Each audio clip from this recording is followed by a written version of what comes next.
বাংলার কৃষকদের দুরবস্থা। অক্ষয়কুমার দত্তর আলোচনা। যে রক্ষক সেই ভক্ষক, এই প্রবাদ বুঝি বাংলার ভূস্বামীদিগের ব্যবহার দৃষ্টেই সূচিত হইয়া থাকিবে। ভূস্বামী স্বাধিকারে অধিষ্ঠান করিলে প্রজারা একদিনের নিমিত্ত নিশ্চিন্ত থাকিতে পারে না। কি জানি কখন কি উৎপাত ঘটে, ইহা ভাবিয়াই তাহারা সর্বদাই শঙ্কিত।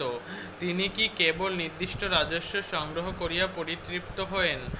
তিনি ছলে বলে কৌশলে তাহাদিগের যথা সর্বস্ব হরণে একাগ্রচিত্তে প্রতিজ্ঞারূঢ় থাকেন। তাহাদের দারিদ্র্যদশা, শীর্ণ শরীর, ম্লান বদন, অতি মলিন চিরবসন কিছুতেই তাহার পাষাণময় হৃদয় আর্দ্র করিতে পারে না, কিছুতেই তাহার কঠোর নেত্রের বাড়িবিন্দু বিনির্গত করিতে সমর্থ হয় না। তিনি ন্যায্য রাজস্ব ভিটা বাটা যথাকালে অনাদায়ী রাজস্বের নিয়মাতিরিক্ত বৃদ্ধি, বাটার বৃদ্ধি, বৃদ্ধির বৃদ্ধি, আগমনী পার্বণী হিসাবানা প্রভৃতি অশেষ প্রকার উপলক্ষ করিয়া ক্রমাগতই প্রজা নিষ্পীড়ন করিতে থাকেন। নায়েব আর গোমস্তা নিতান্ত নির্মায়িক হইয়া প্রজাদের উপর নানা প্রকার উপদ্রব করে। ভূস্বামীর নিরূপিত ভাগ আহরণের পূর্বেই আপন আপন ভাগ গ্রহণ করে এবং সূচাগ্রবৎ সূক্ষ্ম ছল পাইলেই প্রজার ধন হরণ করিতে থাকে।